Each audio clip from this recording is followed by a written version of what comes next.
What's good, everybody? It's your boy, Big Baby Jonathan here, man. Welcome to another episode of Big Baby Sports Podcast, man. I'm your host, Big Baby. Lakers lose another game, three-game losing streak. Lakers are 3-10 in the last 12 games, and am I surprised? No, I'm not. You know what I mean? Last night, I'm not surprised at the way we played in the first half, down, I believe, 15 points at halftime. You know what I mean? But before halftime, Lakers were getting destroyed. We didn't seem like we cared, disinterested. There was no heart or passion. You know what I mean? Like the effort from my Lakers can be so frustrating sometimes. You know what I mean?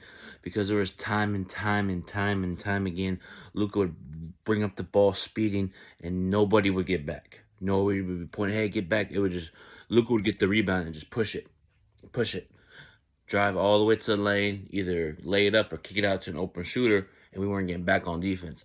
I don't see any effort in the first half from this team. I don't see any effort. I didn't see any of that. But in the second half, I saw more passion, hustle, more competitiveness. You know what I mean? We went like on a 10-0 run to start the third quarter, and we got back in the ball game. You know what I mean? I liked what I saw from the second half Lakers. I saw passion. I saw fight. I saw heart. I saw more defensive rotations. I saw more talking. You know what I mean? And then it just Luka and the Dallas Mavericks um, made the right shots at the right time down the stretch, and you know Lakers couldn't get stops in that fourth quarter as well. You know what I mean? And Lakers were actually up six with about 4 minutes to go, and then Dallas went on a big time run, and we just couldn't get stops. Couldn't get stops and couldn't make shots as well. You know what I mean? Stanley Johnson was wide open to cut the lead to 9. Actually, I remember that LeBron brought up the ball. They threw it to Stanley Johnson. Stanley Johnson pulled up for 3. Good rhythm, rimmed it in and out. That could have put us up 9 with 4 minutes to go. In the four, actually, I think we're up. No, we were up. 6 with 4 minutes to go. If he would have hit that, we would have been up 9. You know what I mean? But it is what it is. I didn't go down, and kind of the Lakers just kind of went flat down the stretch. You know what I mean? They kind of went like ice cold from the perimeter, from three, from everything. I give Dallas credit. You know what I mean? They're very talented. Finney Smith, Brunson, um, Luka Doncic, Tim Hardaway Jr. They got a group of guys that compete at the highest level, and Jason Kidd's a great coach. And just Dallas just made the timely possessions, offensive rebounding, defensive rebound. Lakers gave up a lot of second chance points, in that fourth quarter when Lakers were up. And it just felt like we were just, fought hard in the second half. Fought hard, and we just got probably tired of the gas right now. You know what I mean? But I give Lakers credit for coming back and competing in the second half. You know what I mean? Because it wasn't pretty in the first half. It looked like we were going to get blown about 30.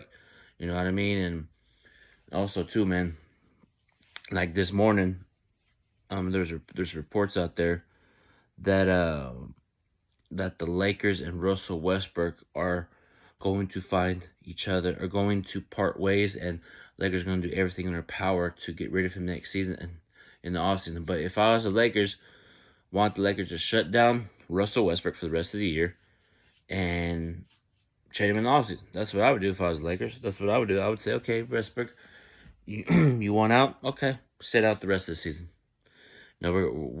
Lakers are going to do everything in their power to get rid of you next season. I could feel it coming. It just wasn't a perfect match, and it's unfortunate we got to go through this. You know what I mean? Because when we first got Westbrook, I was excited. Hell yeah, Westbrook. He's going to dominate, get triple doubles, throw lobs to LeBron, AD. We're going to dominate. We're going to win the championship. And it just felt like it wasn't the right decision. You know what I mean? And now looking at it, I would have kept Caruso. I would have kept KCP, Kuzma, and build around them with LeBron and AD. Get the Buddies Hills of the world. Get the DeMar DeRozans, the Kyle Lowrys. That would have worked perfect. You know what I mean? But, you know what I mean? For whatever reason, I know LeBron's teams always do big three, but for whatever reason, LeBron, when he has a big three, it doesn't pan out. I know Dwayne Wade, Chris Bosh, Kevin Love, Kyrie, I know he won championships, but I feel like he's fits best when he has when he is AD and LeBron and shooters around him and role players. They know their role, So that's why I feel like the Lakers need to say, you know what? We ain't gonna do a big three here. We are going to do good veteran role players for this team. That's what we need next season. Good veteran, athletic role players that know their spots, know their role. That buy in. We need to have we need to have players that want to buy in early from the start. Don't wait till preseason or don't wait till middle of the season to buy in. Buy in training camp and buy in the summer. And Lakers team that gets put together next season. Listen to me. You hear me? Y'all need to take preseason seriously next season. Y'all need to go have a meeting before the training camp starts. Have a players only training camp, and talk it out before you start the journey for next season. You know what I mean? Like, have that players only meeting for just the players, like LeBron did the first year when he got AD. LeBron took them all to Vegas and they a mini training camp before training camp, and that kind of set the tempo. But with this Laker team coming into this season, I didn't see any of that. All it was, we don't care. I even keep it real. I keep it real in my Big Baby Sports. I get held accountable too. I hold myself accountable when it comes to certain things involving my Lakers.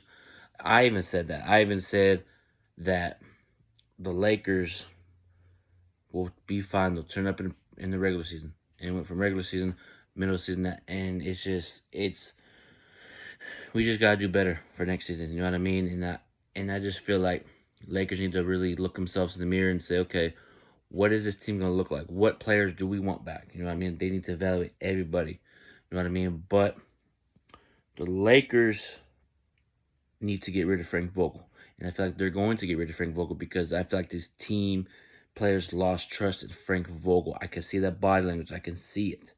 I don't see Frank Vogel talking to these players, but only on the sideline, like in huddles, but not like one-on-one. Like if there's a bad possession, like say if THT turns the ball over, you don't see Frank Vogel say, come here, put his arm around him and talks to him.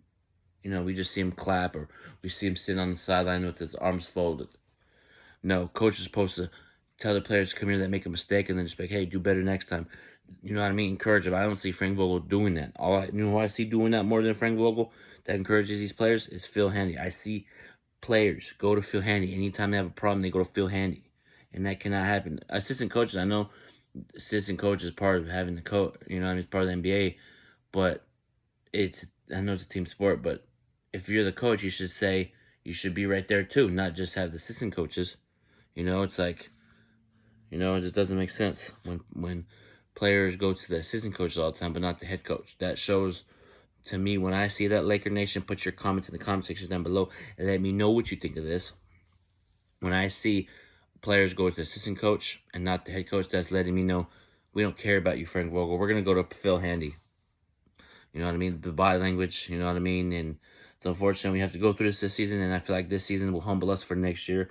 You know what I mean? I feel like, I know injuries, protocols and all that happened this season, but it's just unfortunate we got to go through this season. You know what I mean? I was expecting championship parade and getting excited and this, that, but nope. We're going to be probably in Cancun. 1, 2, 3, Cancun, let's go. And then at this point, I know LeBron said in his press conference today about his chances. You got to bury him or whatever. He said something about that, like 6 feet deep and I still have a chance. I agree with it, but I'd rather not make the playoffs or play in, because if we make it to play in the tournament or playoffs, I'm keep it real, would not be surprised if we lost. I would not be surprised if we lost. Just get it out the way, get it over with. Let's start our off season now. We got I think 20 games left this season. 20 games and we're 28-34 on the season. Actually, 27-35 on the season. It's ridiculous. And everybody asked me on Twitter yesterday after we lost. People got DMs about it. How do you think the Lakers did this season? Some fans were asking me, how do you think we did this season? Some Kings fans, Warrior fans, Phoenix Suns fans are asking me in my DMs about how do you think we did this season. We did fucking garbage this season. It's a failed season. I don't care what anybody says. I know LeBron is having a good year in his 20th season, right? 20th season. He's having a good year, right? Averaging 20 plus, 29 points a game, 10 rebounds, 10 assists per game, So it's like, that doesn't mean anything to me if you're not winning games or if you're not in the playoffs in the hunt. Like, I know stats are part of the game, but what, like, if you can average 40 points a game if you don't make the playoffs, that's a failed season, regardless if you're averaging 40 points or not. I'm just giving that an example because for me, man, LeBron's having a good season. Don't get me wrong, but to me, it doesn't count because we're not winning anything. That's how I look at it. You know, LeBron's having a good season. Doesn't mean anything to me. Congrats to LeBron having a good season, but you have to produce championships. It doesn't matter if you lead the league in scoring or lead the league in assists, but if you don't make the playoffs, doesn't mean anything. You gotta win championships to get my approval. And I'm keeping it real. I don't play that. I don't baby anybody. I know you got a lot of LeBron fans, people in the media and ESPN, Undisputed, baby LeBron. Me, I don't baby LeBron. Shout out to Dan Lakers fan. He don't baby LeBron. Shout out to Angry Lakers fan, and shout out to the mob. He does not baby LeBron. We keep it real on our shows. We don't baby anybody. You know, so if all these LeBron fans get offended, doses. You feel me? We just keep it real, man. Like, the body language of LeBron, I know LeBron says he's going to fight until the wheels fall off. Cool. Do that. That's what I like to hear. But also, too, there's body language that you throw out there like you don't want to even play anymore. Like, play for this season. There's sometimes body language from you, Westbrook, AD. So it's like, at this point, it is what it is. If we don't make the playoffs, I'm not going to be surprised. You know, like I watched the game last night, and I'm not surprised the way we lost. You know, I'm not surprised at all. It's getting to the point where it's the same thing every game. You know, at this point, and we got the Clippers tomorrow night, and would not be surprised if we lost the Clippers at this point. I wouldn't be surprised if we got blown out by 30. Wouldn't be surprised if LeBron drops 40 points and everybody else doesn't show up. And that's the other thing I want to get into, man. Shaq had an interesting point. You know, it's like there's highlights of Dallas Mavericks, right, on TNT after the game. There's highlights of Luka, Finney Smith making plays, but when they go to the Laker highlights, all it is LeBron James. Where are the others? Where are the others? We need players to step up for this team down the line, down the road. You know, it's frustrating because it's just frustrating watching what I'm watching as a Laker fan. I'm seeing like it's time to make changes. It's time to regroup. It's time to get a fresh start. Say, you know what? Take a 4-month break, and once the summer comes, we'll get back into work. You feel me? And I feel like Lakers need a break from each other as far as every player on the roster, coaching staff, front office, everything. You feel me? And I feel like, I don't know, I just feel drained this season. You know what I mean? I feel drained, and at this point, I'll keep it real, this season's not looking good for us down the line. But we just got to keep punching until the wheels fall off, man. And that's going to do it for Big Baby Sports podcast, man. I have merch out. Click the link right here to get your merch. I got sweaters, mugs, stickers, and all that, man. So make sure you guys get some merch, man. Link right here. And also subscribe to the channel, that red bell right there. Subscribe, click on it, man. And click that notification bell to get notified. But that's going to do it, man. Peace out, one love. Good luck, baby.